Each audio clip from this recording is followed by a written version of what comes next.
The World We Create, From God to Market, by Tomas Björkman, read by Mark Meadows. The Metamodern Thought Perspective. Increasing our level of psychological ego development is crucial if we are to understand and manage our complex world. But we also need access to more complex symbol tools to go along with these higher cognitive capacities. Eventually, we will also need to co-create a new collective imaginary that is capable of supporting our constantly complexifying world. We need a new overarching framework of symbols, a new thought perspective, to get the most out of our cognitive complexity and to help us all to develop our minds further. We need both more individuals with the cognitive and emotional ability to handle higher amounts of complexity and a corresponding cultural context from which we can obtain the necessary symbol tools to manage and conceptually order this higher complexity. In the first half of this chapter, I will focus on cognitive complexity and present some examples of what different levels of complexity can enable us to do. In the second half, I will present a proposal for a new thought perspective to follow postmodernism, an overarching symbol kit that I have termed the Metamodern thought perspective. Politics at various complexity levels.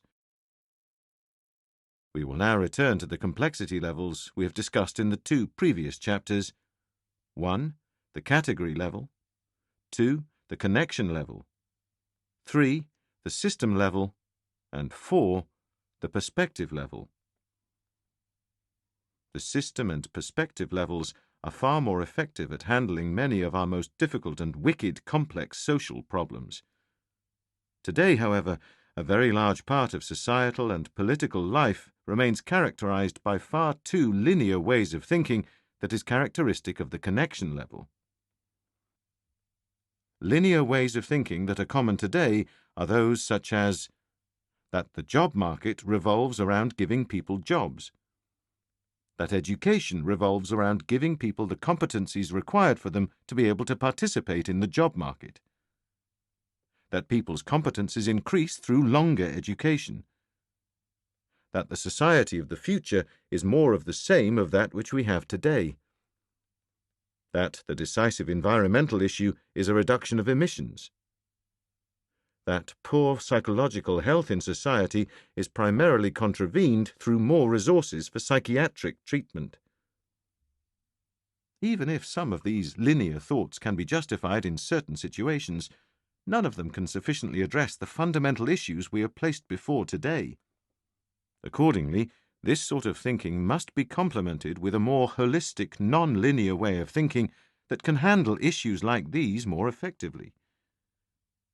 The critical problem of linear thinking is that the interrelated, systemic, and evolutionary properties of reality make our world develop and behave in non-linear and emergent ways, and thus cannot be predicted or fully be accounted for through linear reasoning.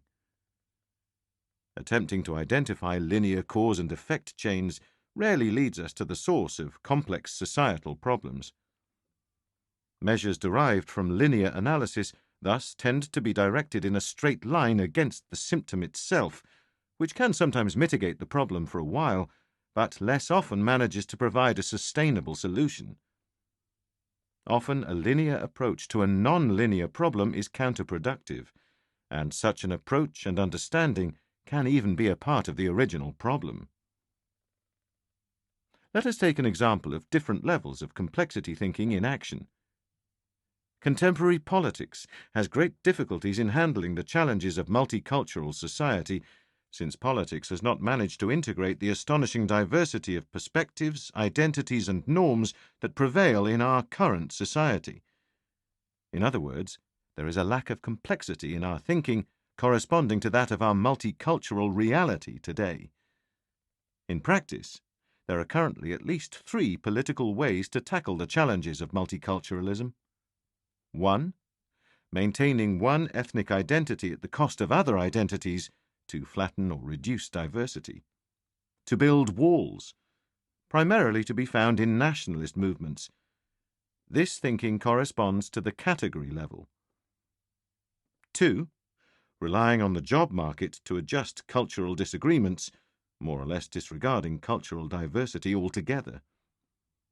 The mainstream conception of most political parties, from the more traditional branches of the Labour and Democratic parties in the UK and US respectively, their social liberal equivalents elsewhere, to the majority of most moderate conservatives and libertarians.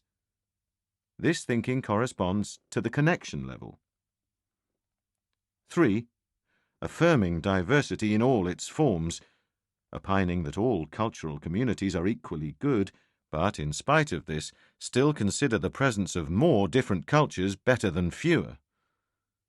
This is typical of the more progressive branches within the Labour and Democratic parties, far-left parties elsewhere, Green parties and feminists. This thinking corresponds to the system level. However, none of these manages to fully meet the multicultural society's challenges. The ethnocentric approach of the nationalists cannot successfully integrate people who refuse to be assimilated into the majority culture. The mainstream economic approach cannot alleviate the cultural misunderstandings and conflicts that nevertheless occur even if people have jobs, and neither can the diversity approach, which even fails to qualify why any kind of diversity is necessarily a good thing. A method to more effectively manage the greater complexity of multicultural society would instead sincerely attempt to see and fully understand all of the many different perspectives that make up a society, majorities and minorities alike, on their own terms, and in a way that explores their many varying realities, while carefully considering the multitude of different interests, frustrations, and needs, optimally without judgment or moralization, but still recognize that all individuals and cultures have the possibility and need to grow and mature. This level of complex thought hence gives rise to entirely new political questions that are seldom conceived of on the lower levels, such as, what challenges do those Muslims who have a literal interpretation of their religion encounter when they attempt to live in accordance with their faith and traditions in a secular society? How can their lives be made easier in ways that do not conflict with the rest of society? Is it a conflict between Christianity and Islam that creates problems, or is it more specifically a conflict between religion and atheism or secularism? Or perhaps even a conflict between the religious and modern thought perspectives that creates problems in the encounter between native modern Westerners and immigrants from the Middle East? Or all three? What competencies and types of understanding do Muslims need in order for their needs to be satisfied with the least possible disagreements as a result? What adaptations are reasonable to demand from Muslims and majority society, respectively? How can these adaptations be facilitated? And, if we see the same issue from the opposing perspective, questions may arise such as, what challenges face the part of the population that is seeing the country they have been part of building radically changed by migrant populations? Is it reasonable to demand that all traditions and norms be adapted to a multicultural reality? How do we best accommodate the wishes and desires of different cultures to make them live peacefully together and develop together? As you see, these questions are less judgmental or moralizing than both the ethnocentric and diversity approach. Neither a single culture nor diversity in and of itself are valued higher than the other, and the questions do not suggest that anyone should subordinate themselves or conform to a particular view considered the morally superior one. It is a more pragmatic approach, and it does not close its eyes in anticipation of the problems solving themselves given enough time and economic progress, as the mainstream stance suggests. Posing these types of questions meets our complex reality at a corresponding level of inquiry, so as to cultivate novel approaches that can foster a well-functioning society at today's societal complexity level. A politics carried out from such a viewpoint has a greater potential to change people's lives for the better, but also requires considerably deeper knowledge of people's everyday lives and realities. This kind of thinking promotes a new level of political questions that take people's various experienced realities and their mutual relations into greater consideration. No matter how much people deviate in terms of culture and worldview, or psychological development for that matter, all should be able to express themselves freely and without judgment and feel at home in society. It's simply ethically untenable to ask for less. When thinking on a higher complexity level, we are not limited to a single perspective, but can attempt to create space and opportunity for further development to occur within the diversity of the existing and possibly future perspectives. As described earlier, we can thereby ask questions that are more likely to handle problems that today appear insoluble. As we have seen, the level of our thinking's complexity can affect our political prioritizations and solutions. Here are a few examples of how this can manifest itself on the meta level, how the different levels can give rise to very different overall approaches to politics. 1.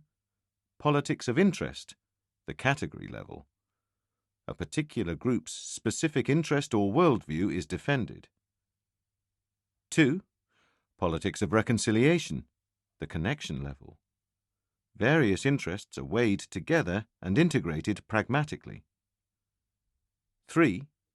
Politics of ideas, the system level. There is an attempt to establish a particular idea of the human being and society, with measures sought to disseminate ideas and norms considered superior. 4. Politics of emergence, the perspective level.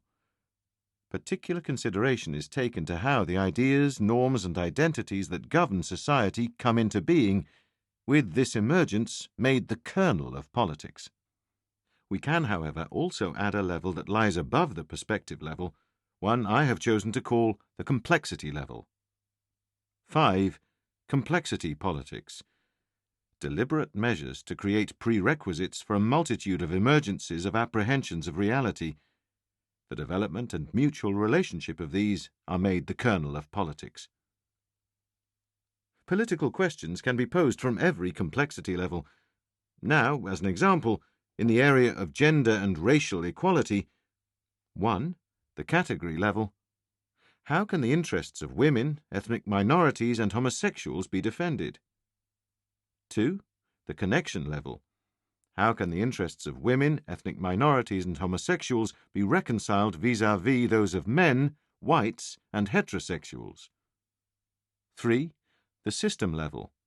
How can multicultural and feminist values come to permeate society? 4. The perspective level. How can well-functioning values of gender and racial equality and acceptance of alternative lifeways emerge spontaneously in various societal groups? 5. The complexity level. How can better prerequisites be created for healthy and mutual beneficial relationships between genders and ethnicities, positive gender, cultural, and sexual identities, and feelings of security, self-confidence, and freedom in everybody's life? The first 3 questions are characterized by linear thinking to various extents. It is the first 3 questions that historically have dominated politics of gender and racial equality. Initially, from the beginning of the 20th century and onwards, women's and men's interests were pitted against each other. This has, in our time, evolved towards the third issue, where discrimination has been regarded as an unfortunate part of society that can be replaced with superior values of equality. The less complex questions are potentially more oppressive than the more complex questions. Note how the last 2 questions do not create as much antagonism. They take a stand for everyone, regardless of where they are in society. The 4th question handles spontaneous emergence of various experiences from which the first 3 questions become meaningful. The last question handles the greatest complexity, since it looks to the prerequisites for the diversity of emergence and how these can be developed in interaction with each other. Almost all current political organizations start from one of the 3 lower complexity levels. The result is that major parts of the population are forced to comply and subordinate themselves to a certain amount of compulsory adaptation. It hardly needs to be explained how this poses certain problems. Forcing people to comply to new norms obviously fosters resistance, since people generally do not like being told what to do and think, which in the end makes the politics in question more likely to fail. As such, it is time for politics to build on the two higher complexity levels. This requires changes in our political culture, in the political system, and in society at large. We thus need to ask new political questions such as, how are the many diverse perspectives and ideas that determine people's actions created? And how can we coordinate and further develop these perspectives in ways that are not perceived as oppressive? What do different kinds of people really need to feel that their lives are meaningful and full of joy? How are the desires and needs that shape economic life created? And how can we reshape them in ways that are more socially and environmentally sustainable? How can people's sense of self-worth be developed, and how does this development influence the political debate in society as a whole? And how can we further the psychological and emotional development of the average citizen to a degree that makes them more competent at managing and relating to our increasingly complex world? These questions may seem rather obvious when put in a list like this. Nothing controversial, really, but they do remain out of the ordinary in our common political discourse today. This is very unfortunate, because we need to ask questions like these if we are to solve the current crises. We need to develop our way of doing politics and our way of thinking.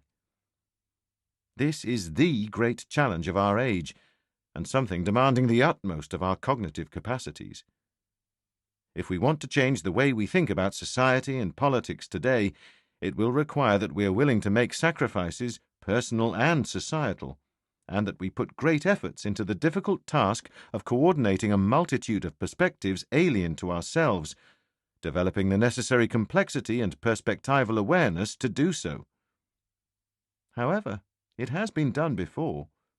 Humanity has, as we have seen in this book, always managed to eventually advance to a higher and more complex thought perspective. In the following, we will take a look at what this next thought perspective to replace postmodernism could look like, and what it might do. To combine thought perspectives. If we obtain an increased awareness of perspectives, not only do we become aware of the postmodern insight that it is possible to see the world from various perspectives and that none of these contain the ultimate truth, we also become aware of the different perspectives' advantages and the strength of coalescing them in new ways. There are many thinkers who have identified this way of thinking as a higher level of thought and considered it something that can be seen as a paradigm change, a transition to a new and more complex way of seeing the world. As this new way of seeing the world will include many aspects of previous paradigms and also be self-conscious of this fact, I think it is misleading to call it just a paradigm shift. It is a shift in some ways beyond how we previously have been thinking about paradigms. It is a shift to a new meta-paradigm, or in my language, to a new thought perspective. Several name suggestions for this new meta-paradigm or thought perspective are currently in circulation. Postmodern, teal, integral, post-secular, reconstructing postmodernism, and metamodern, to name just a few. The school of thought I find closest to my own reasoning, also the most recent, is the one known as metamodernism, which is therefore a term I will use in the following. However, the term itself and the context in which it is currently used are unimportant here. Each of the aforementioned schools of thought differ on a number of issues, but they all have a common core that revolves around integrating our previous perspectives at a more complex, higher level. The more perspectives from which we view the world, and the better developed these perspectives are, the more knowledge and understanding they can provide. In theory, there are innumerable perspectives from which to view our world. Here, however, I will merely attempt to show the advantages of integrating the three dominant thought perspectives in recent human history: religion, rationality, and postmodernism. To truly understand and appreciate, and thereby successfully integrate the different thought perspectives, a deep understanding of evolution on various levels and in different aspects is required. Evolution should be seen as not only a theory that helps us explain biological change, but as a principle and a universal force that permeates all aspects of the world. From the formation of increasingly complex physical matter to ever more advanced life forms, to the cultural development of higher complexity in human societies, and the evolution and complexification of our individual minds during our lifetime. With this evolutionary awareness, we can see how religion, science, and today's postmodernism emerged out of necessity, that they each addressed the limitation of previous thinking and the dire needs of their times, and that they each contain vital components and insights to be considered important advances that have ensured the continuous progress of humanity.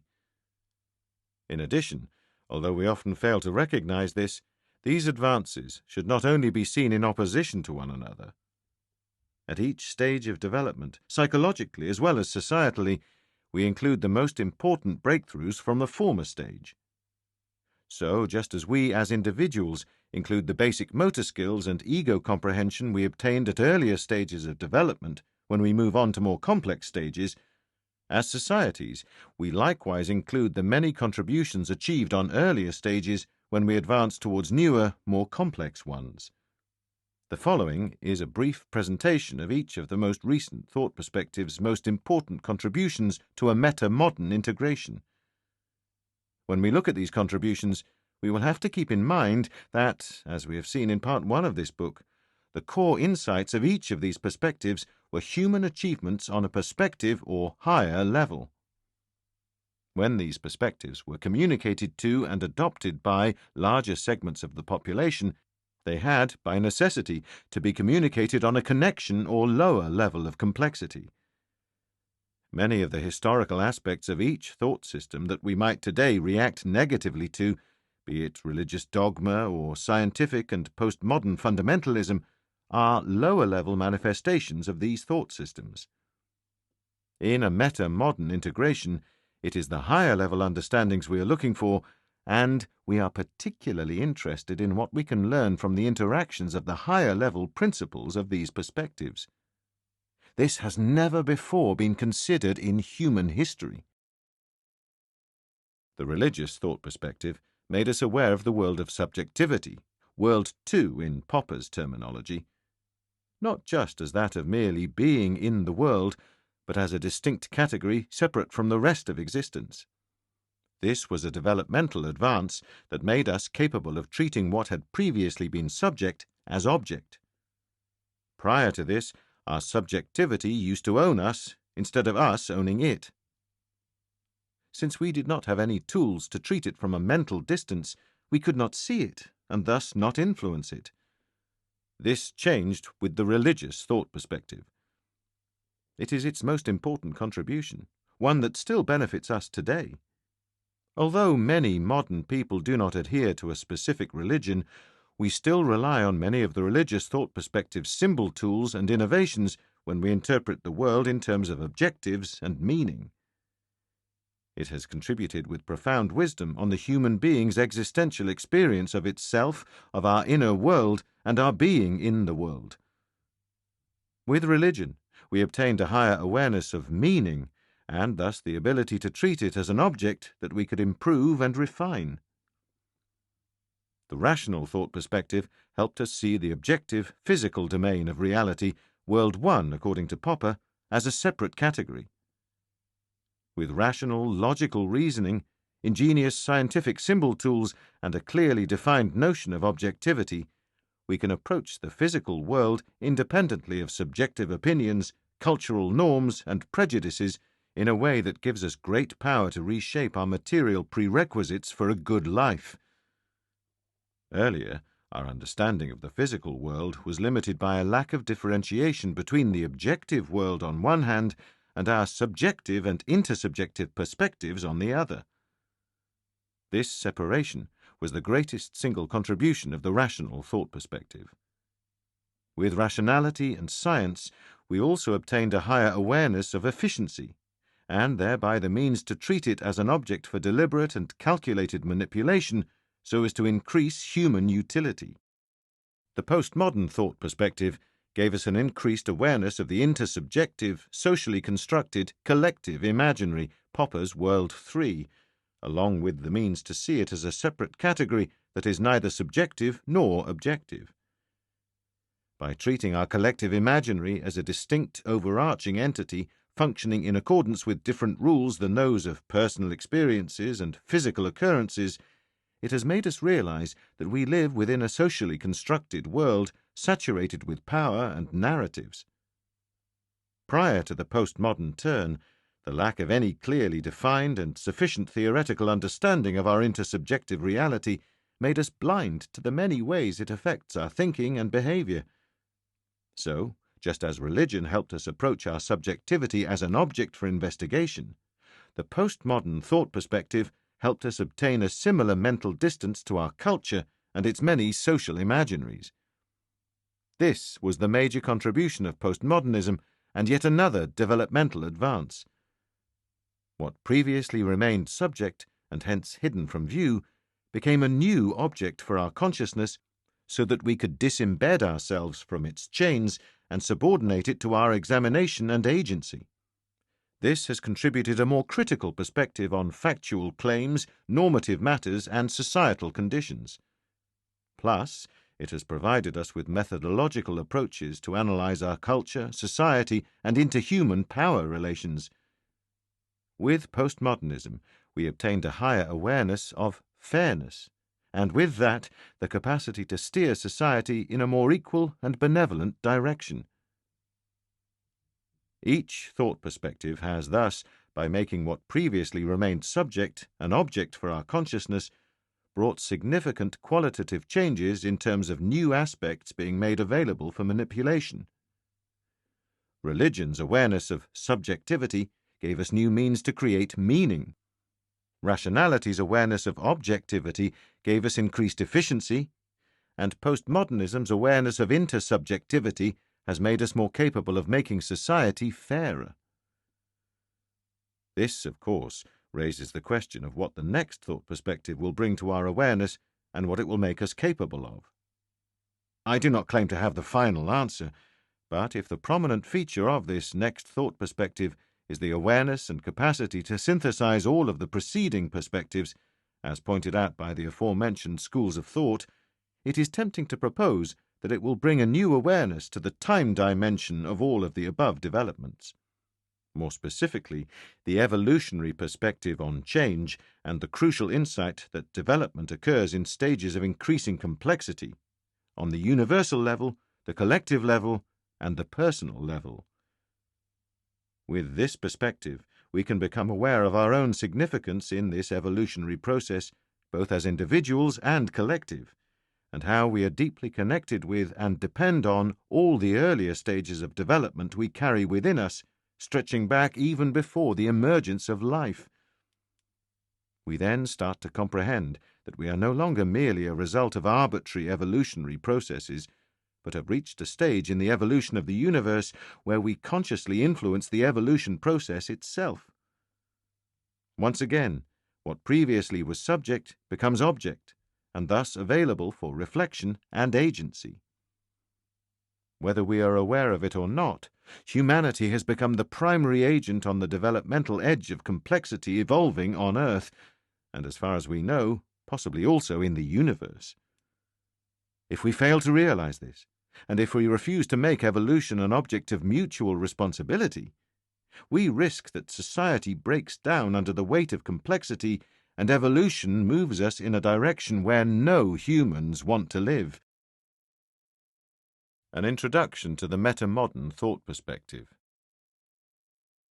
Where should we begin if we are to imagine a new and more complex thought perspective?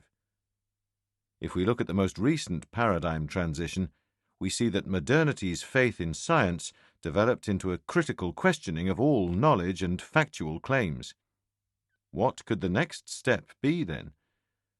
An ongoing description of reality that is more than just an antithesis, but subject to constant recreation and with open questions built into it, perhaps. Instead of choosing between modernism's totalization of creation and postmodernism's deconstruction, we could aspire towards reconstruction, i.e., putting together the many criticized and deconstructed parts of reality into new entireties. And instead of choosing between the dubious claims of modernity's largely mythological grand narratives and postmodernism's emphasis on different interpretations, smaller narratives, and thereby a fractured historical consciousness, the new perspective could attempt to coordinate the many interpretations and smaller narratives into an overarching narrative, a so-called meta-narrative, the conscious creation of overarching, partially fictive narratives. Modernity's celebration of technological progress and its large societal improvement projects became subject to postmodernism's suspicion towards all such grand narratives. Where modernity put faith in human rationality and praised its capacity to recreate nature, postmodernism pointed out that reason had failed humanity and that we were not as rational as we once thought. According to postmodernism, modernity's rationality has brought us to destroy the biosphere, alienated us, and stumped our personal growth. What could be next? Could we perhaps redefine progress, create a new definition that includes social and ecological sustainability and gives the inner dimensions of life a more central role? Instead of choosing between seeing nature as a source of exploitation or humanity as a destructive force violating Mother Earth, could we perhaps start asking what the unique role of humanity in the ecosystems of nature could become? Could we see human civilization as a continuation of an evolutionary process deeply and intimately connected to that of nature? Modern science's preoccupation with objects, observable and measurable matters of fact, was replaced in the postmodern human sciences by an increased emphasis on symbols, discourses, and states of affairs derived from the interpretation of text and other symbol-based recreations of reality. What would be at the center of attention in the next thought perspective? Is there an approach that does not force us to choose between objects and symbols, but includes both of these?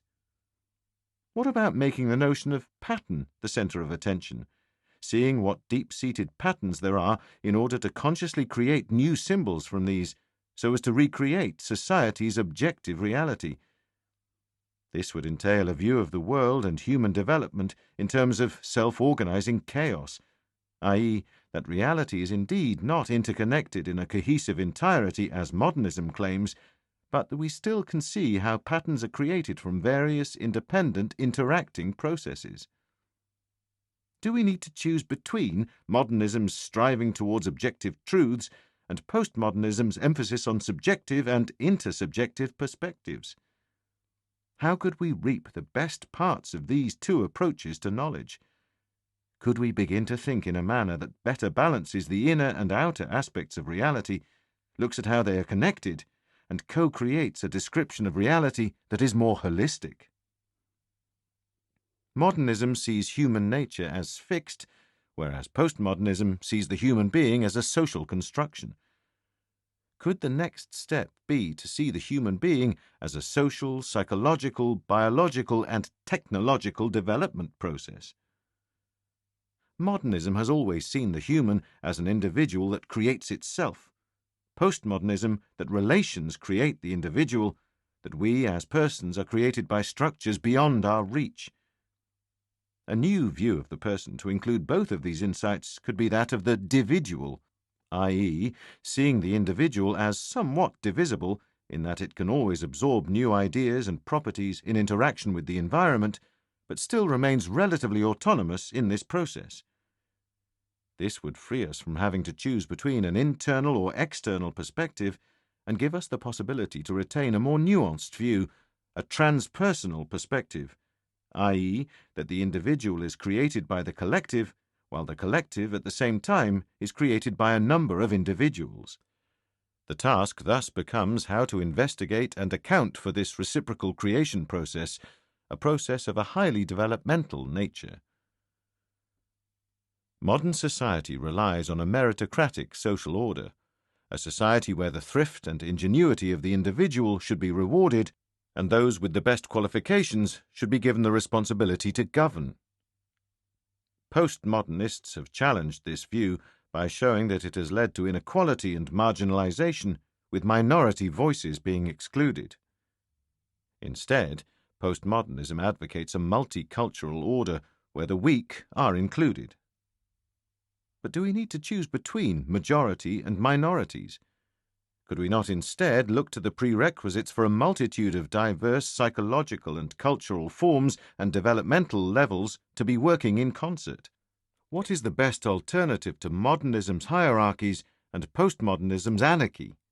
A synthesis that is not just an in-the-middle compromise.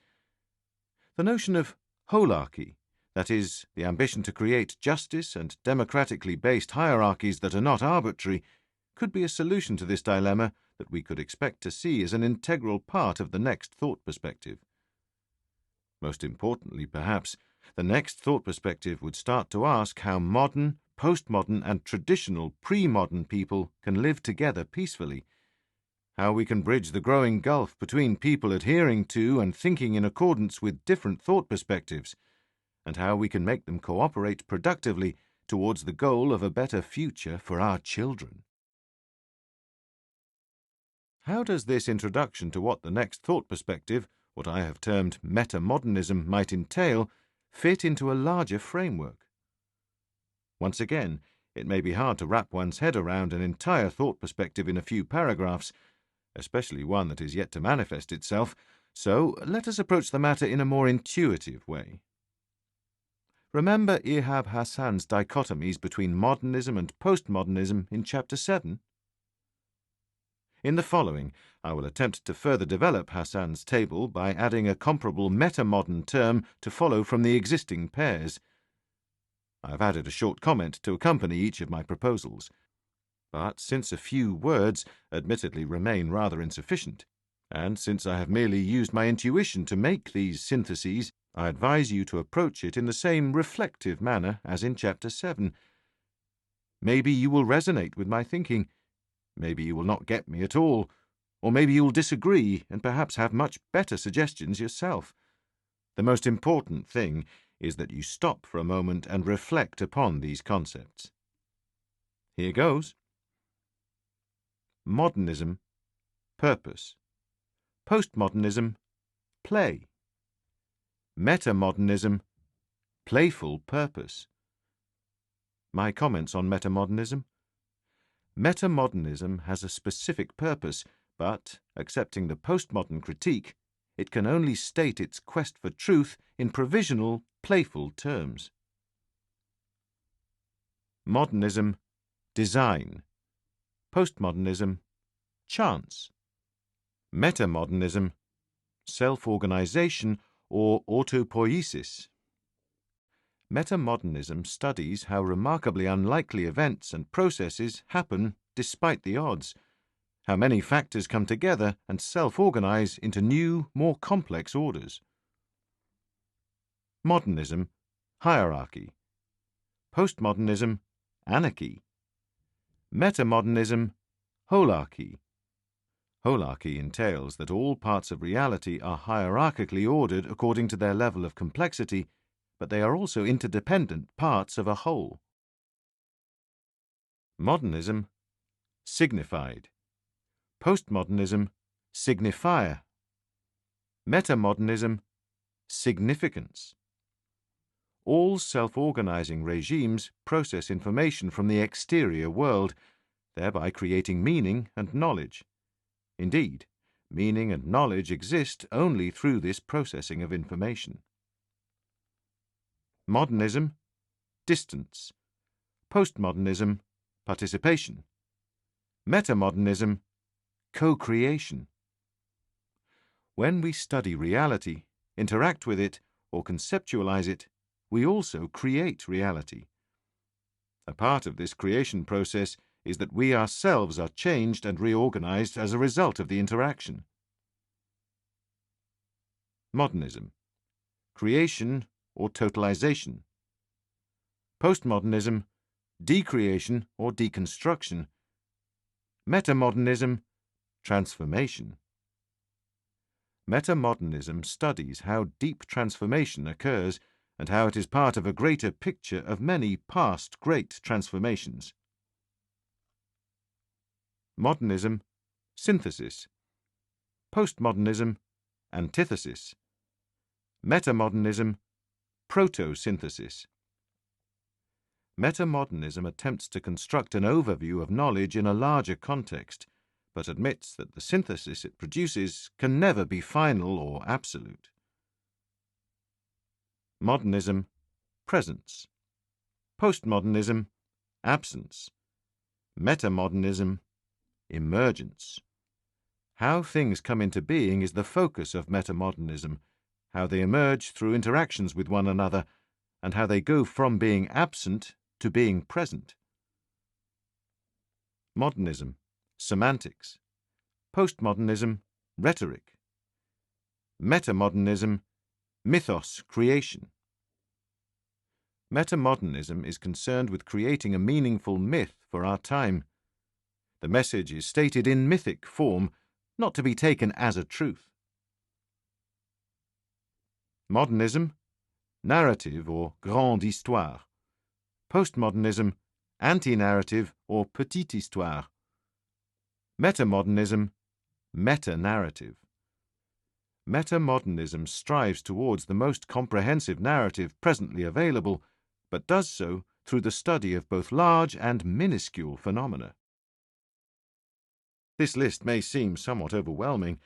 There is a lot to absorb in quite a concentrated format. The intention is, however, not to make the listener analyze every single point, but rather to get a taste of what the new thought perspective could entail. I believe both modernism and postmodernism lack something of the human being's naive yearning to feel at home in reality, to feel a deep, inherent meaning in existence. There is something simple, human, and moving that has been lost in having the human being rendered a mundane and jaded city dweller with a professional identity and ironic armor around its soul. The metamodern thought perspective takes the human beings and the entire biosphere's and reality's development as a project with certain spiritual, existential undertones. You make yourself vulnerable. You allow yourself to say, here is something I believe in, something I feel for and yearn for. Even though I know that my story about reality and my endeavor will seem maladjusted and banal for the people of the future, I want to use an image of the human being's historical development in order to create a meaningful story. This is the significance of the proto-synthesis.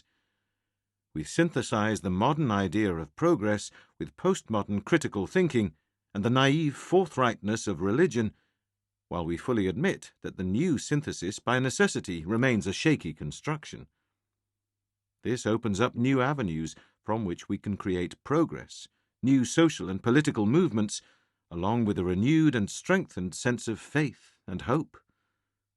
One might talk about well-informed naivety or pragmatic idealism, or maybe even enchanted realism. The next thought perspective should emphasize that we accept both and. We should not settle for postmodern distance and antitheses, but neither should we lose ourselves in the details of narrow fields of inquiry and propose theses with little consideration to how they connect to the rest of the world. It is both and neither nor. Neither should we capitulate in the face of our own inadequacy and distance ourselves from the world with an armor of smug irony and well-articulated criticism. Nor should we applaud our own ingenuity and delude ourselves into believing that our limited scope of inquiry has captured the ultimate truth about the world. Only then can we both create a healthy ironic distance between our own small existence and the world while laughing at our imagined self-importance, and participate in the co-development of a better world with the sincerely felt experience that we have something valuable to offer. Hence, we must dare to stand for something. Knowing that we are highly inadequate beings, we must have the courage to say what kind of society we actually desire, even if we risk making fools of ourselves. Criticism and antithesis are not enough. We must allow ourselves and others to dream if we want to be active co-creators of our shared social reality and collective imaginary. The metamodern thought perspective is, of course, merely an intellectual tool, but it is fashioned to meet deep-seated needs for meaning, to see possibilities for the human beings and society's development, and to live with a faith in progress that is connected to a certain developmental course. This course is, among other things, oriented towards facilitating psychological development throughout life. This also means that we once again start to accept hierarchies, or rather holarchies, which affirm that certain perspectives are more complex, nuanced, compassionate, and inclusive than others. We no longer want to abolish all hierarchies, but rather to make sure that the best and most sustainable modes of thinking are rewarded. The postmodern stance that any perspective is as valuable as any other is simply not tenable in the long term. We need to make a choice. It is not always both and, sometimes it is actually either or, and we must risk that we can be wrong. The metamodern thought perspective recognizes that the human being and its society are created in constant interaction with each other, and that there is a developmental direction in this process. This development runs towards a higher complexity, which also places greater demands on people to think, feel, and cooperate in order for society to function and for people to thrive. The metamodern thought perspective coordinates various approaches towards the human being's inner depth from religion, with their behavior and organism from science, and its culturally fixed situation from postmodernism. The result is a new image of the human being, society, and reality. Thinking in this both-and fashion opens up a new analysis of the individual human being and its development, driving us to think transpersonally, which can help us solve the problems that are currently out of our reach. Another important aspect of a metamodern thought perspective is what we can call evolutionary awareness. This represents our awareness of the evolutionary nature of change over time, and becomes exceedingly apparent when we develop the capacity to profoundly grasp a time span that extends all the way back to the creation of the universe. The greater our capacity to see and understand the evolutionary context of our lives and our society, the longer the stretches of time we can comprehend, and the better we understand the overarching principles and mechanisms fostering change. This, however, is not the same as merely understanding the theory of biological evolution or being knowledgeable about astronomy. To truly be aware of evolution and the 14 billion years of change it has shaped, we need to have a sense of the proportions of these vast stretches of time that is derived from more than just what the numbers can tell us, and an understanding of evolution that goes beyond that of natural selection in the biological world. We need to intuitively fathom the perplexing nature of time, change, and infinity as an existential fundamental condition. We need to produce vivid mental images that capture the wonder and astounding complexity of the universe's propensity towards spontaneous creation of emergent phenomena. We need to grasp, not only analytically, that evolution is a self-organizing principle that applies to all change, to see all entities and occurrences in the world in terms of evolutionary change, and how they are intimately connected to the processes that began with the birth of the universe billions of years ago. Obtaining an evolutionary awareness requires a highly developed capacity to handle complexity and contexts over time. Sadly, very few do this competently. Most people only see the particular developmental changes in organisms and technology, and often have an all too abstract and fuzzy conception of time when dealing with billions of years. This is probably because this kind of thinking is not encouraged by the current linear deterministic and reductionist approach that dominates the modern, rational thought perspective. This is very unfortunate. Just as our increasingly complex world requires that we start thinking more complexly, the ever-quickening pace at which complexity increases accordingly prompts that we expand our awareness of the overarching context of developmental change over time. In the past, when change was much slower than today, we could afford to neglect this time aspect. We could allow embedding ourselves in our time and age, since little development was expected in a person's life. Not today, when change is so fast that we cannot assume the world system will organically regulate itself and in time spawn the necessary countermeasures to avoid potential catastrophes. There simply is not enough time to tackle the problems as they come. We need to think ahead. The changes in technology and climatic conditions are too dangerous and occur too rapidly to be left to the world system's own self-organizing devices. Our world is under constant development and organizes itself in new ways without any deliberate planning. But we have no guarantee that the current path it is moving towards is the most preferable one.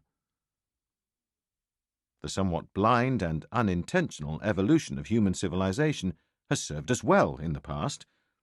However, every increase in societal complexity has always put new demands on our cognitive complexity and prompted us to become aware of new and more elusive contexts to accommodate the developments taking place. Now, the context that most urgently needs our attention as we once again approach a new level of complexity is arguably that of change over time itself. The developmental context that most of us still remain snugly embedded within.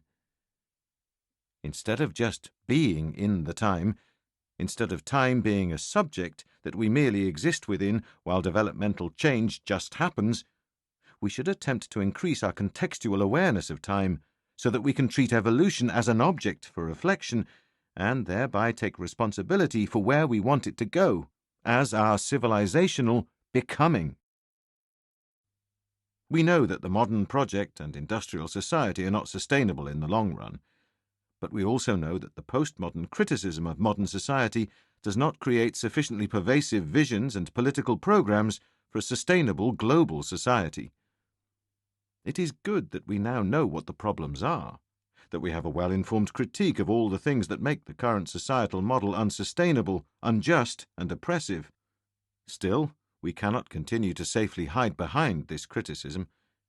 If our criticism is to have any notable effect, we need to make ourselves vulnerable and propose a new societal model. We might be wrong, and our ideas might risk making us the laughingstock of our peers. But if we do not cultivate the audaciousness to suggest new ideas that significantly depart from our current way of thinking, we will not have any viable paths to move us away from the abyss that we are currently approaching. We need to experiment, leave our comfort zone, and allow ourselves and others to play and think in ways that we are yet to competently master. If we allow others to make themselves vulnerable, if we accept others making suggestions that might be utopian and implausible, instead of giving in to the temptation of ridicule and rejecting everything they say with a well-articulated antithesis, then perhaps others will show us the same courtesy. If we make our intellectual discourse more forgiving, less competitive, and attempt to interpret our discussion partners' arguments as benignly as possible, and thereby change our debate culture, then perhaps we could co-develop a new thought perspective to alleviate the apparent shortcomings of modernism and postmodernism.